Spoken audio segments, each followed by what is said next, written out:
नमस्कार, स्वागत है आप सबका हमारे खास कार्यक्रम अर्थनीति में। मैं हूं कवीन सचान। सोमवार को वित्त मंत्री निर्मला सीतारमण ने साल 2021-22 का बजट पेश करने जा रही हैं, लेकिन इससे पहले शुक्रवार को वित्त मंत्री ने आर्थिक सर्वेक्षण पेश किया। आर्थिक सर्वेक्षण में भारतीय अर्थव्यवस्था पर कोविड-19 के प्रभावों को साफ तौर पर देखा जा सकता है। साथ ही सर्वेक्षण में एक संदेश भी है। सर्वेक्षण में सिफारिश की गई है कि स्वास्थ्य पर खर्च को जीडीपी के 1% से बढ़ाकर 2.5 से 3% किए जाने की जरूरत है। सर्वे में बताया गया है कि अगर समय रहते स्वास्थ्य पर खर्च बढ़ाया जाता है तो बाद में गैर जरूरी खर्चों में 35 से 65% तक की बचत हो सकती है। और अब आइए एक नजर डालते हैं सर्वे में लगाए गए पूर्वानुमानों पर। आर्थिक सर्वेक्षण में बताया गया है कि अर्थव्यवस्था में वी शेप्ड रिकवरी देखी जा रही है, जिसके चलते जीडीपी की विकास दर में सुधार देखा जाएगा। सर्वे के मुताबिक जीडीपी की विकास दर साल 2020-21 में -7.7% रह सकती है। हालांकि साल 2021-22 में इसमें 11% की बढ़त देखे जाने का अनुमान है। सर्वे के मुताबिक आर्थिक विकास में तेजी में कृषि का योगदान काफी अहम रह सकता है, जहां पर सर्वे कहता है कि साल 2020-21 में ग्रॉस वैल्यू एडिड के मुताबिक खेती की विकास दर 3.4% रहेगी। सर्वे में आर्थिक गतिविधियों में तेजी लाने की बात कही गई है, लेकिन इस साल की पहली और दूसरी तिमाही में लगे लॉकडाउन का असर औद्योगिक और सर्विस सेक्टर की विकास दर पर देखने को मिलेगा। सर्वे के मुताबिक औद्योगिक विकास दर जो पिछले साल 0.9% थी, इस साल -9.6% रहेगी। दूसरी ओर 2019-20 तक 5.5% की रफ्तार से विकास कर रहे सर्विस सेक्टर की विकास दर इस साल -8.8% रहेगी।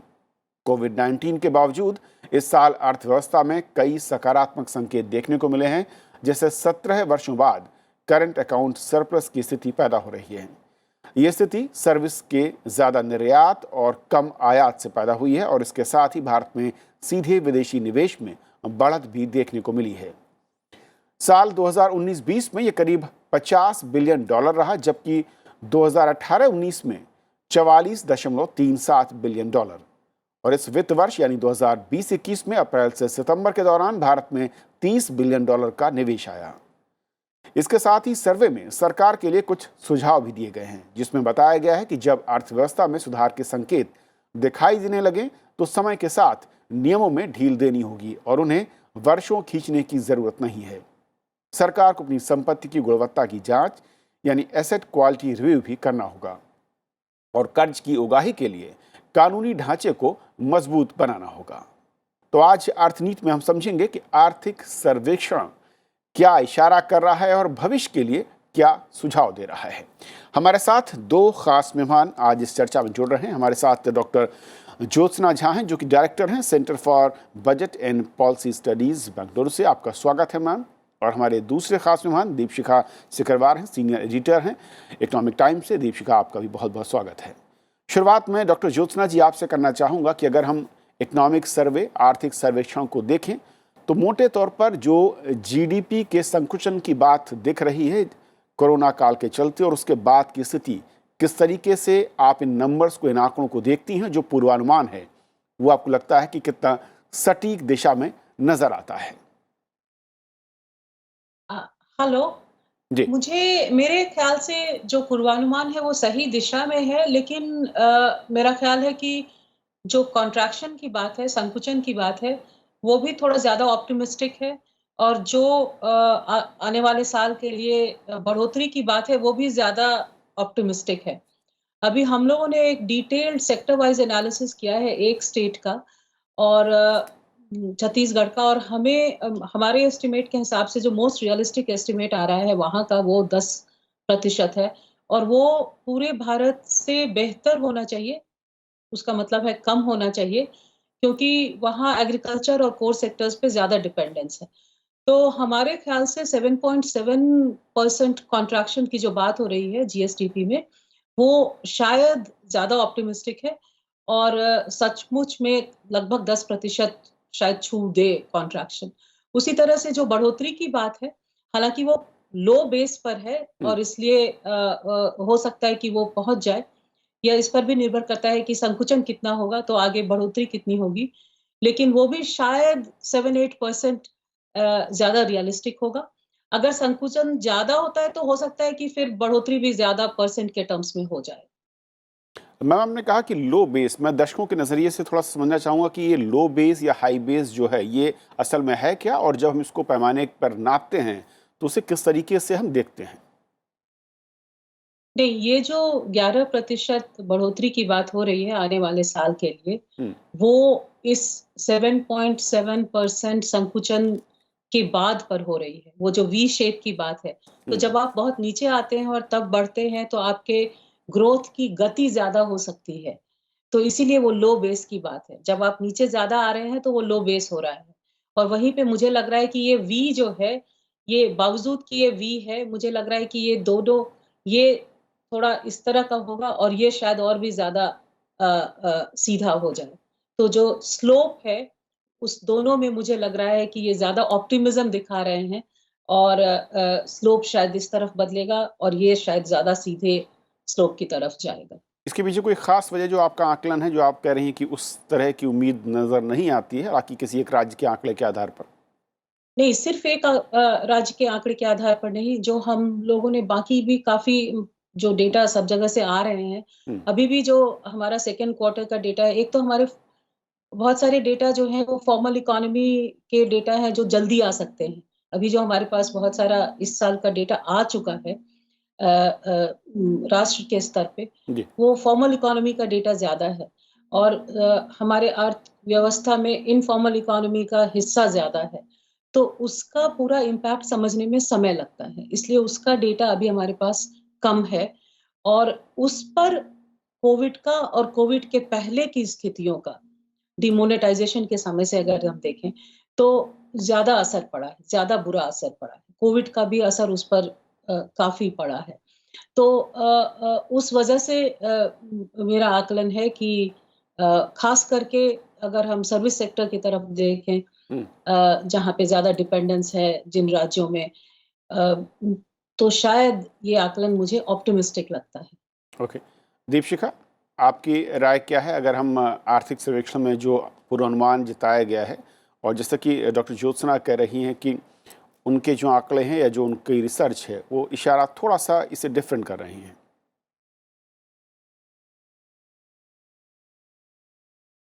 कविंद्र, ये जो आंकड़े सर्वेक्षण ने प्रस्तुत किए हैं कल, ये मोटा मोटी अगर आप देखें जो इंटरनेशनल मॉनेटरी फंड का भी डेटा है वो उतना ही आया है। हुँ, और जो हम ट्रेंड देखते हुए आ रहे हैं, अगर आप पहला क्वार्टर देखें तो 23% से ऊपर जो है वो कॉन्ट्रैक्शन था।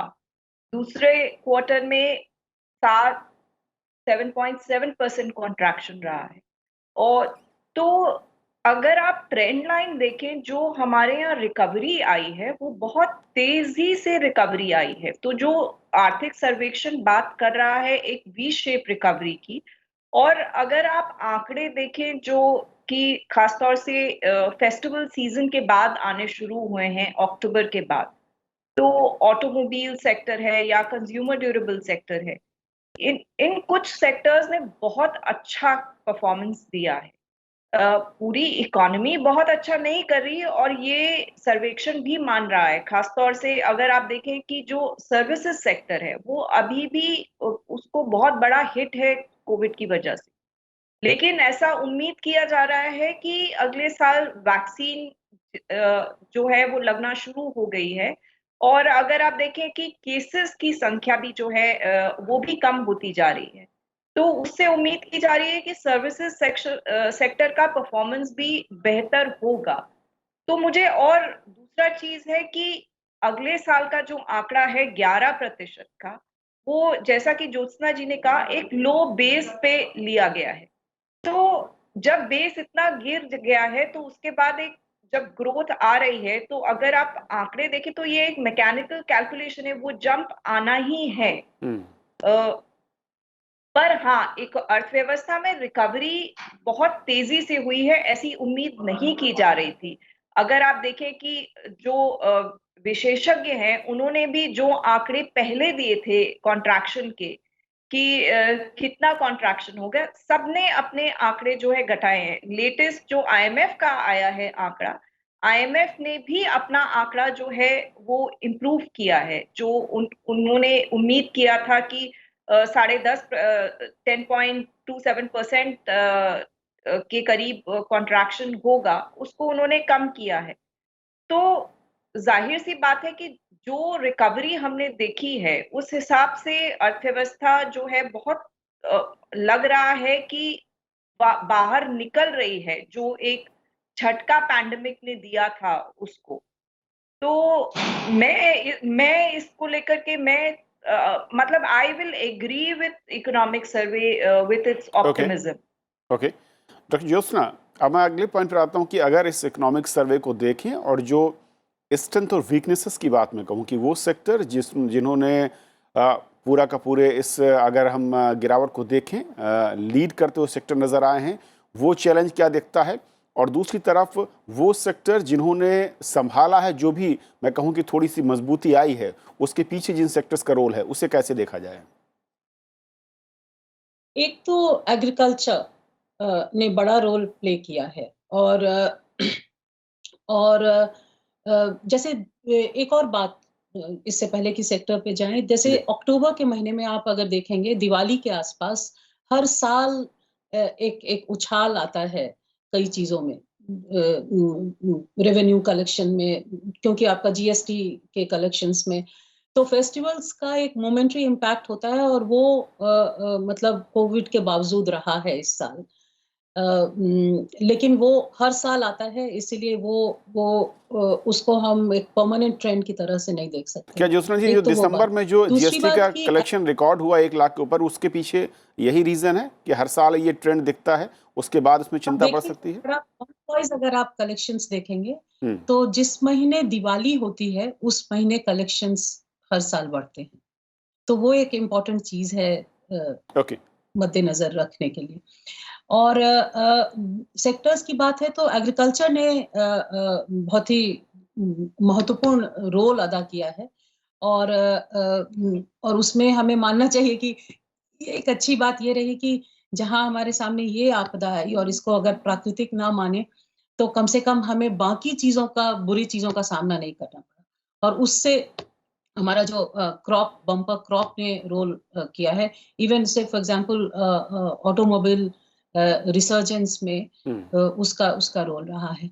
एक और चीज जिसका की रोल रहा है, अगर आप पॉलिसी इंटरवेंशन के तौर पे देखेंगे तो मुझे लगता है जो एग्रीकल्चर सब्सिडी जिसको अभी तक काफी जिन पे कई तरह के प्रश्न लगाए जाते रहे हैं और सही रूप से भी लगाए जाते रहे हैं, इस कॉन्टेक्स्ट में, इस संदर्भ में उसकी भूमिका अलग हो गई। उसने एक डिमांड मल्टीप्लायर का भी काम किया है। कई चीजों को अगर आप देखेंगे, वो अगर जो डिमांड बढ़ा है पोस्ट कोविड, स्पेशली ऑटोमोबाइल्स और कई, तो उसके लिंक्स आपको उससे भी दिखेंगे तो कि क्या जहां भी ज्योत्सना आप ये कहना चाह रही हैं एग्रीकल्चर कि एग्रीकल्चर सेक्टर में जिन सब्सिडीज या जो छूट की बात जिसका कुछ एक्सपर्ट विरोध करते थे कि फिजूल खर्ची है, उसने इस कोविड काल में एक बड़ा रोल डिमांड जनरेशन में और स्टेबिलिटी को लेकर निभाया है? हाँ, बावजूद इसके कि फिजूल खर्ची का सवाल बिल्कुल ही दूसरी तरफ नहीं रखा जा सकता है, लेकिन ये भी महत्वपूर्ण है कि जब आपके रिसेशन होता है तो उस समय आप लोगों के हाथों में पैसा जो है वो जरूरी होता है, राइट। तभी आप इंडस्ट्रियल प्रोडक्ट्स के लिए डिमांड जनरेट कर सकते हैं और वो बहुत साफ साफ दिखता है वो संबंध यहाँ।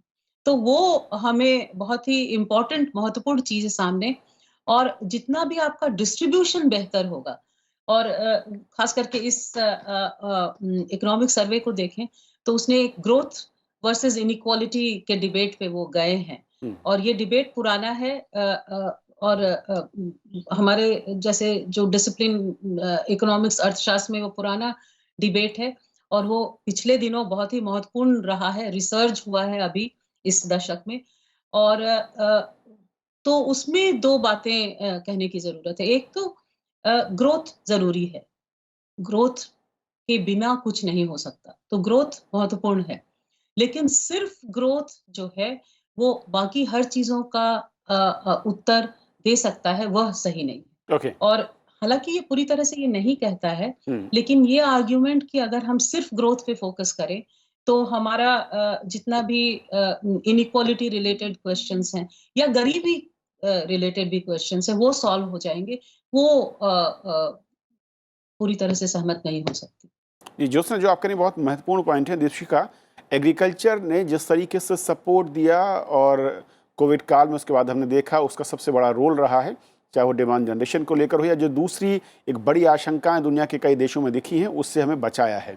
फोकस या सुझाव के तौर पर किस तरीके से आपको लगता है कि सरकार बजट में आर्थिक सर्वेक्षण से अगर क्यों लेते हुए आगे बढ़ना चाहेगी तो एग्रीकल्चर मुख्य फोकस होगा, केंद्र बिंदु होगा नीतियों के नज़रिए से? कविंद, अगर आपने पिछले कुछ सालों में देखा है तो जो कृषि क्षेत्र है और जो ग्रामीण क्षेत्र है वो सरकार के लिए खास फोकस में रहा है। और विभिन्न जो सपोर्ट स्कीम्स आई हैं, आपने देखा कि पीएम किसान आई है जो कि डायरेक्ट कैश सपोर्ट है किसानों के लिए। तो ये एक बहुत बड़ा सपोर्ट प्रोग्राम जो है वो सरकार लेकर आई है, क्योंकि किसानों की इनकम, जिससे इनकम उनको सपोर्ट मिल सके। अगर खास तौर से जो छोटे किसान हैं हमारे यहाँ, बड़े किसानों के लिए भी आप ऐसी उम्मीद की जा रही है कि शायद यूरिया का डायरेक्ट बेनिफिट ट्रांसफर स्टार्ट हो जाएगा। तो ये है कि सीधे किसानों के खातों में सब्सिडी जो है फर्टिलाइजर के लिए, जो खाद के लिए दी जाती है, वो सीधे उनके अकाउंट में पहुंच जाएगी। तो ग्रामीण क्षेत्र के लिए हमने देखा कि पैंडेमिक के दौरान जो है मनरेगा का बजट सरकार ने एलोकेशन जो होता है उसको बढ़ाया। तो ग्रामीण क्षेत्र में दूसरा एमएसपी में बराबर बढ़ोतरी की जा रही है। तो ये बराबर प्रयास रहा है सरकार का, और ये पिछले कुछ सालों में हमने देखा है कि ये पूरा प्रयास है कि किसान जो है, जो छोटा भी किसान है, उसकी आय किस तरह से बढ़ाई जा सकती है। तो सपोर्ट स्कीम्स आ रही हैं। दूसरा जो है कि क्या किसान जो है उनके लिए विभिन्न स्कीम्स आई हैं कि एक छोटा खेत जिसका है वो उसके अलावा क्या कर सकता है। फूड प्रोसेसिंग में किस तरह से जो है निवेश को बढ़ावा दिया जा सकता है, और खास तौर से ग्रामीण क्षेत्र में लॉजिस्टिक्स को कैसे सुधारा जा सकता है, कोल्ड चेन्स में निवेश कैसे बढ़ाया जाए, ताकि किसानों की आय जो है उसको और बढ़ाया जाए और ग्रामीण क्षेत्र जो है, ग्रामीण अर्थव्यवस्था जो है, उसको और मजबूती मिले। और उसका असर हमने देखा है कोविड के दौरान कि अर्बन क्षेत्र जो था, जो शहरी क्षेत्र था, वो उसमें डिमांड जो है काफी प्रभावित हुई थी। लेकिन डिमांड जो आ रही थी और कुछ क्षेत्रों में खास तौर से वो ग्रामीण क्षेत्र से आ रही थी, और ये फायदा हमें मिला ये बिल्कुल। सारे सपोर्ट प्रोग्राम्स का उस दौरान। तो ऐसी उम्मीद की जाती है कि जो आर्थिक सर्वेक्षण आया इसने 2-3 बहुत अहम बातें कही हैं। एक तो जो है फिस्कल पॉलिसी के ऊपर जो उन्होंने कहा है कि आपको, जब आपकी ग्रोथ नहीं है, आपको प्राथमिकता ग्रोथ को देनी है। दूसरा, ज्योत्सना जी ने जैसा कहा कि इनइक्विटी की जो बात कही है कि आप उसे ग्रोथ के द्वारा ही दूर कर सकते हैं। तो ऐसी उम्मीद की जा रही है कि आने वाला बजट जो है इन मुद्दों के ऊपर हो सकता है इन पर फोकस रहे। सरकार जो है अभी तक बहुत ही कॉशियस रही है ओवर स्पेंडिंग, या जैसा कि लोगों ने कहा था कोविड के दौरान कि बड़ा फिस्कल बूस्ट देना चाहिए इकोनॉमी को। तो हो सकता है कि ऐसा कुछ किया जाए आने वाले बजट। ओके। डॉक्टर ज्योत्सना, जिस तरीके से इकोनॉमिक सर्वे के साथ साथ जो फोकस किया गया है और उसको काफ़ी ज़्यादा महत्व दिया गया है कि विकास दर को बढ़ाने के लिए, उसकी रफ्तार को वापस हासिल करने, उसे तेज़ करने के लिए इंफ्रास्ट्रक्चर सेक्टर में ज़्यादा निवेश की ज़रूरत है और वहाँ पर फोकस करने से ये तस्वीर बदल सकती है, रफ्तार हम पकड़ सकते हैं। इससे कितना आप एग्री करती हैं? और जब इंफ्रास्ट्रक्चर की बात होती है तो इंफ्रास्ट्रक्चर के साथ साथ क्या एक दो ऐसे और टूल या सेक्टर हैं या सब सेक्टर हैं जहाँ पर हम कोविड के बाद के अनुभवों को देखते हुए हमें बदलाव या वहाँ पर ज़्यादा फोकस करने की ज़रूरत नज़र आएगी? हाँ, तो सबसे पहले तो ये कि सिर्फ ग्रोथ सॉल्यूशन नहीं है, और सिर्फ ग्रोथ इनइक्वालिटी का सॉल्यूशन तो बिल्कुल ही नहीं है। तो वहाँ बल्कि मैं कहना चाहूँगी कि इनइक्वालिटी बहुत ही महत्वपूर्ण चीज़ है। गरीबी जो है वो सिर्फ एब्सोल्यूट नहीं होती है, ग्रोथ मदद करती है एब्सोल्यूट पॉवर्टी को नीचे करने में। आप गरीबों की संख्या गरीबी रेखा से नीचे कर सकते हैं ग्रोथ के माध्यम से। लेकिन जो रिलेटिव पॉवर्टी होता है, जो कि इनइक्वालिटी की तरफ ले जाता है, वो बढ़ता जा रहा है और ये इम्पोर्टेंट है कि पॉलिसी और बजट भी पॉलिसी का ही एक टूल है, उसको भी मद्देनजर रखकर नीतियां तय करे। तो वो एक इम्पोर्टेंट चीज है कि सिर्फ ग्रोथ को रखकर आप करेंगे तो वो दूसरे तरह की पॉलिसीज होंगी। आपको इनइक्वालिटी को भी सामने रखना पड़ेगा, तब आपके दूसरी तरह की चीजें होंगी। और जैसा दीपशिखा कह रही थी, जैसे नरेगा है, नरेगा जो है वो इनइक्वालिटी को भी टारगेट करता है, क्योंकि वो लाइवलीहुड की बात करता है और वो लैंडलेस तबके में जाता है। क्योंकि लैंडेड के लिए तो हमारे पास बहुत, अगर आप सिर्फ रूरल भी देखें तो बहुत सी चीजें हैं और वो हो रही हैं और उसने अपना रोल भी अदा किया है।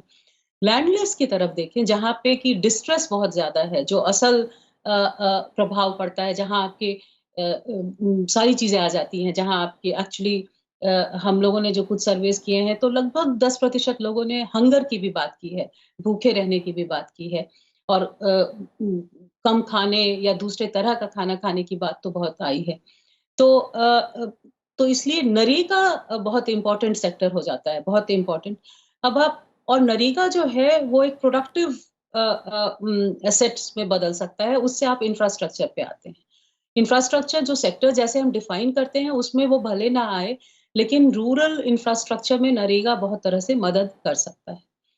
और अगर आप इंफ्रास्ट्रक्चर सेक्टर पर आए तो यस, बिल्कुल अग्रीमेंट है कि इंफ्रास्ट्रक्चर सेक्टर इम्पोर्टेंट है इकोनॉमी को के रिकवरी के लिए, लेकिन उसमें यह भी महत्वपूर्ण होगा कि हम कहाँ खर्च कर रहे हैं। अगर हम सड़कों पे खर्च कर रहे हैं तो सड़कें जो हैं वो बहुत ही इम्पोर्टेंट चीजें हैं, उससे आपका बहुत सारा एफिशिएंसीज आ जाती हैं, तो आपके बहुत से जो आपका जो पैसा बर्बाद होता है कई चीजों में, ट्रांसपोर्ट में, समय में, वो चीजें बदलती हैं।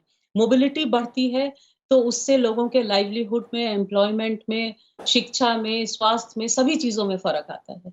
तो सड़कें मेरे हिसाब से बहुत ही महत्वपूर्ण इंफ्रास्ट्रक्चर इन्वेस्टमेंट का आइटम हो सकता है।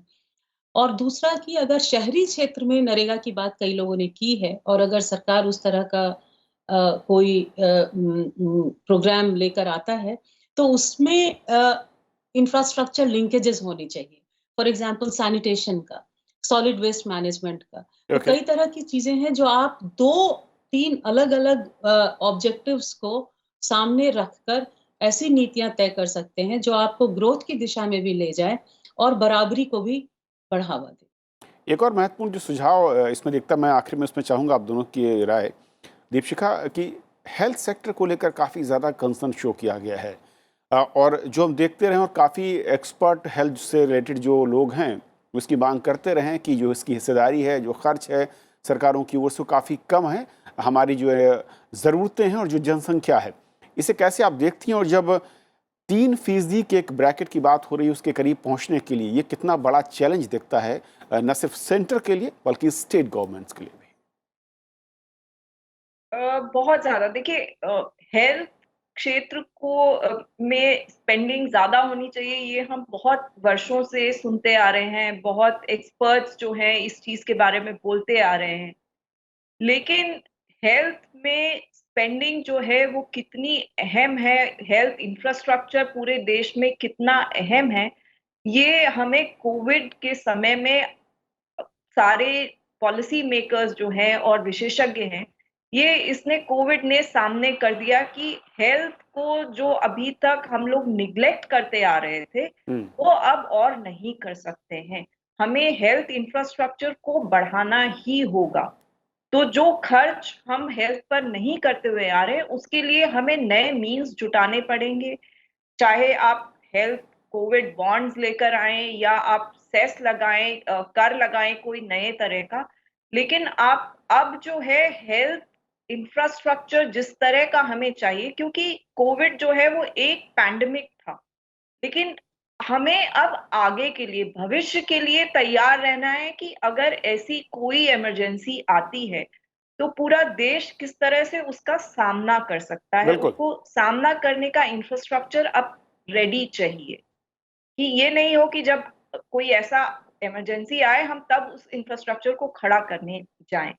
और चूंकि हेल्थ में राज्य भी उतने ही बराबर के हिस्सेदार हैं अल्टीमेटली, तो राज्य, शहर, गांव, ब्लॉक लेवल, हर लेवल पे हेल्थ इंफ्रास्ट्रक्चर जो है होना बहुत जरूरी है, क्योंकि ये गैप खास तौर से ग्रामीण क्षेत्रों में, छोटे शहरों में, जो एक बड़ा अस्पताल की सुविधा है या वो टेक्नोलॉजी नहीं मिल पा रही है या डॉक्टर्स नहीं है, ये चीजें बहुत अब स्टार्क हो गई हैं। ये बिल्कुल, ये आगे साफ हमारे सामने पैंडेमिक आई हैं कोविड के इस दरमियान में दीपशिखा, और ये सबसे बड़ा चैलेंज दिखता है क्योंकि दुनिया भर में तमाम जो इकनॉमी है वो अब इस पर गंभीरता से सोच रही, चाहे वो थर्ड वर्ल्ड कंट्री हो। लेकिन डॉक्टर ज्योत्सना, कि रास्ता क्या है, क्योंकि चुनौती तो बहुत बड़ी है। हमने देखा है कि तमाम सरकारों की ओर से बयान आए, इससे पहले भी, चाहे स्टेट लेवल पर देखें या सेंटर पर, लेकिन इस रास्ते पर चलने के लिए क्या दुश्वारियां, क्या ऐसी चुनौतियां हैं जिसको पार पाना बहुत मुश्किल है? एक तो मुझे लगता है कि ये 1% से 3% ले जाना ही बहुत मुश्किल है। ये ज़रूरी है, इसमें कोई दो राय नहीं है। और इसलिए ये निकालना पड़ेगा, लेकिन आप ये कहाँ से निकालेंगे ये भी महत्वपूर्ण है। अगर आप ये शिक्षा से निकाल लेते हैं तो फिर प्रॉब्लम है। तो आप कहाँ से इस पैसे को ला रहे हैं? 1% से लेकर 3% जाना बहुत बड़ी बात है, और जीएसडीपी का 3% तो बहुत ही बड़ा है, और 1 साल में होना तो बहुत ही नामुमकिन है। लेकिन हाँ, पब्लिक एक्सपेंडिचर बढ़ना चाहिए, और बढ़ना वहाँ चाहिए जहाँ सबसे ज़्यादा ज़रूरी है, और सिर्फ ज़्यादा पैसों की बात नहीं है, ज़्यादा पैसे चाहिए, वो तो फर्स्ट रिक्वायरमेंट है। लेकिन आप कहाँ खर्च करते हैं? जैसे हम लोगों ने 2 राज्यों में detail public expenditure analysis health का किया। जी। तो अगर आपके पास फ्री डायग्नोस्टिक्स और ड्रग्स के पैसे हैं, और आपके पास वहाँ पे लोग ही नहीं हैं, टेक्नीशियंस ही नहीं हैं, तो फिर वो एक्चुअली वो आपका अगर कॉम्प्लीमेंट्री खर्चा आप नहीं कर रहे हैं, तो आपका ये खर्चा भी बर्बाद ज़ाया। ये भी बड़ी चुनौती है, तो बिल्कुल। एक तो है पब्लिक हेल्थ सिस्टम में खर्च करें, लेकिन उन सारी चीज़ों में खर्च करें, इंफ्रास्ट्रक्चर बिल्ड करें। जब आप मुफ्त दवाइयाँ बाँट रहे हैं और डायग्नोस्टिक्स की सुविधा दे रहे हैं, तो आपके पास लोग भी होने चाहिए। इकोनॉमिक सर्वे ने भी वैकेंसीज़ की बात की है, और वो बिल्कुल, बहुत बड़ी बात है। हेल्थ तो आपको प्रोफेशनल्स, वैकेंसी टेक्नीशियंस और इसके अलावा वो सुविधाएं जो कि ज़रूरी हैं, और वो कोलिंक होते, अगर लिंक करें उनको हम एक साथ, तो वो चीज़ें जब सिस्टम डेवलप होगा तभी शायद वो जो आपने कहा कि खर्च का सही प्रोडक्टिव जो आउटपुट है वो शायद हमें हेल्थ सेक्टर में मिल पाए। बहुत बहुत शुक्रिया आप दोनों मेहमानों का हमारे साथ इस महत्वपूर्ण चर्चा में जुड़ने के लिए। तो अर्थनीति के आज के इस अंक में फिलहाल इतना ही। नमस्कार।